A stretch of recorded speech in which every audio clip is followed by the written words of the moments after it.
Hey everybody, happy Tuesday, so September the 6th of 2022. Yesterday was Labor Day, and no, I didn't work on the house all day. I actually really did work. I work from home. But at lunch and then after work, I've been trying to wrap this up because I don't like having all this mess um, right at the entry of the house. And I'm going to get all the junk off my porch too. It's kind of embarrassing. But this was big, huge progress. So all of the gypboard is down in the whole room, with the exception of this little bitty spot right here that's given me tons of fits. And I don't know, I may forego that and eventually get it down, but it's not like a deal breaker. There are just tons and tons of nails in there, so I'm gonna have to really just pry at it and work at it a little bit longer. But this area was not revealed yesterday, so it is down. As you can see, Mom said that there was artwork, a mural up on the wall. That is, I don't see any sign of that, unfortunately. So in fact, if anything, there was some pretty rough termite damage in this area. I knew that actually was the case anyways, but just kind of seeing it, confirming it. So I wiped down what I could, and I'm showing you this because I'm probably going to go ahead and just take down at least the wallpaper on the ceiling. I know it's going to make the room darker, but it actually will feel probably cleaner, and you're not going to have as much potential for junk to fall on you. As I move furniture and things in here, kind of live in it quasi while I'm working on finishes and things. So I am saving for tomorrow to go through, because you guys know I can't look up for too terribly long, to go through and just pull all of the nails out of the ceiling, because there's a ton of them, and get all of that wallpaper down. Then I will go ahead and work on pulling all the plastic up. So it takes a lot of self-restraint to do that, because all I want to do right now is just like pull it up and vacuum it. I have already filled up one HEPA filter, so just put the next one in. Basically, I fill these up to the point where it will no longer vacuum, like nothing will come up, and do that several times over. Dust is obviously a huge problem in a big house, and doubly the issue when you're right next to railroad tracks where they put caliche rock in. So it can get pretty rough. So that will be an ongoing battle, but something to keep filtering out and trying to keep the air nice and healthy. So as soon as I can get all the ceiling stuff down, then all of the plastic and stuff can start coming down again. I can vacuum, and then I'm really excited to give all of this woodwork a drink, because it's that time of year. I try and do that twice a year, which I know eventually I will have to pay somebody to come and do when I get older, but hopefully they'll be really good at it. It's not too terribly hard. It's just a lot of woodwork. So, yeah, but I did go ahead and pull down the plastic off of the stained glass window. If you guys remember when I first got the house, somebody had painted over the green parts with a darker green. I don't know what they were going for, but Mom absolutely hated it. Can't blame her. And so I looked over one day and she's over here just picking away at it, scratching at it. So thank you, Mom. It has been beautiful ever since the day that you got all of it off. So that's really nice. Then I'm also showing you this. I did take a photo, but I am about to pull this off as well. This is like a vinyl made to look like leather. Ugh, yeah, it's coming off. And then of course I'll take the rest of this paper, because it's in particularly bad mold and mildew situation. I'll probably put some mildewcide up on there too, just to be safe. And so that leaves just this area right here that has the gypboard on it. That little area needs to be taken down. However, I'm gonna have to build scaffolding to do all of it, so I'm just gonna kind of sit tight. Other than that, everything in the house is taken down, and it feels really cool. It also feels good just to be able to see what was going on, see how they wired things, see if there was anything different. I've always looked at this room and thought, it's really surprising that they didn't do box beams that would have fit with the period of the house.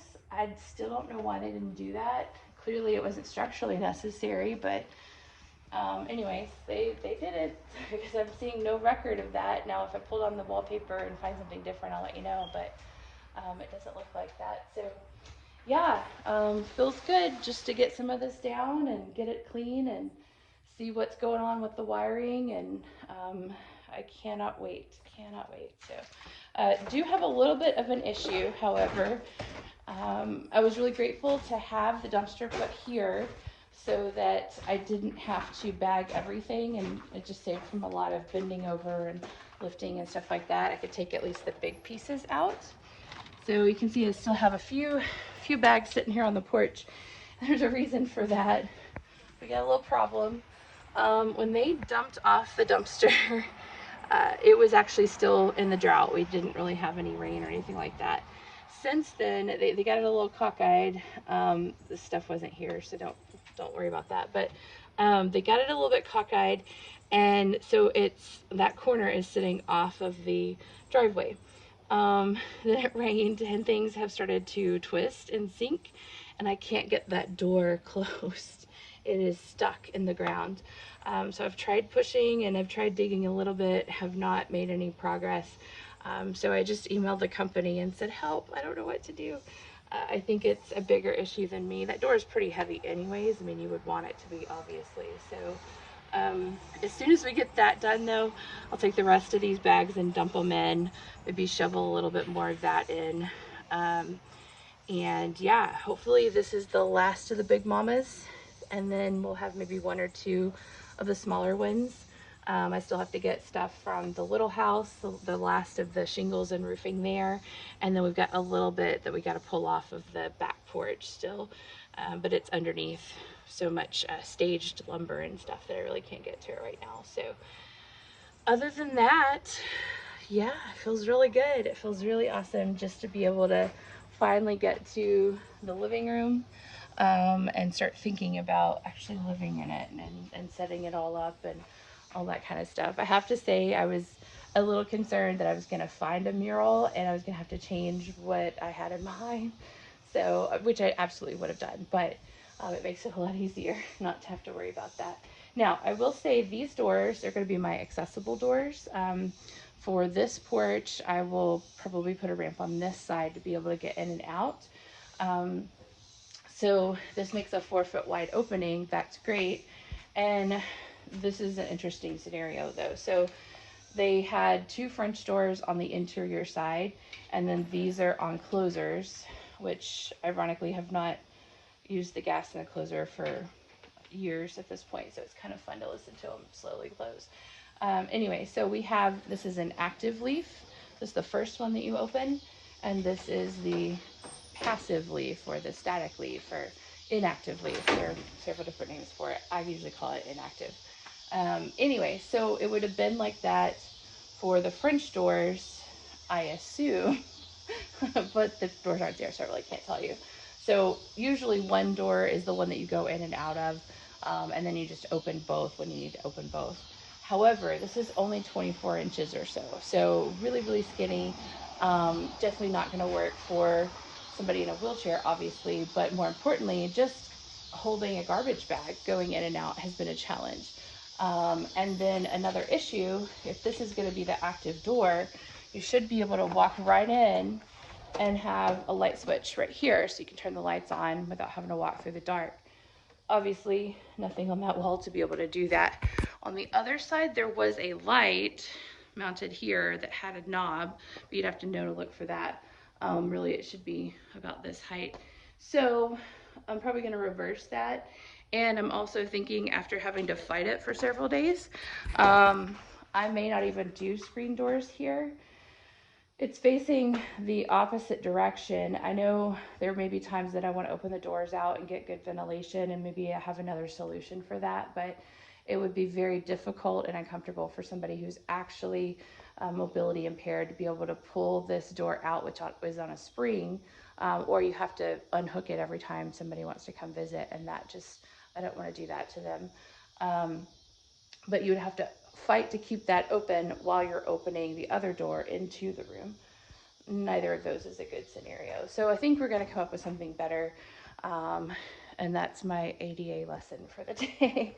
But really, it's not even ADA anymore. We call it universal design, because it's not just about somebody who is hearing impaired, vision impaired, mobility impaired.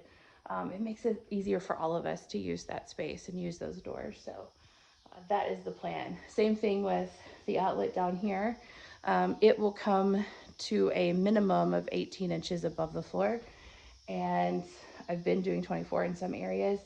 That makes it easier for people like me who've been working on the house all day to not have to bend over to pull that cord out. It also makes it safer for the outlet because then you're not yanking on the outlet over time, which can cause damage. So, all right, that's my TED Talk for the day. I am excited to get a little bit more cleaning done. And tomorrow, hopefully all this will be done and I'll be just polishing woodwork on a conference call or something. I am really excited to get all the junk off of my front porch. I mean, it's not junk, it's obviously valuable items. So I've got tons of blankets. I've got lots of files from work, archival documents. I have this really cool trunk that I got at an auction one time. Now that I don't use it as my file cabinet anymore, that's what I did in my last apartment, I'm gonna use it as a little toy chest. So anyways, looking forward to just living life in this house again, which will be really nice. And with that, you guys have a great rest of your week and we'll talk soon.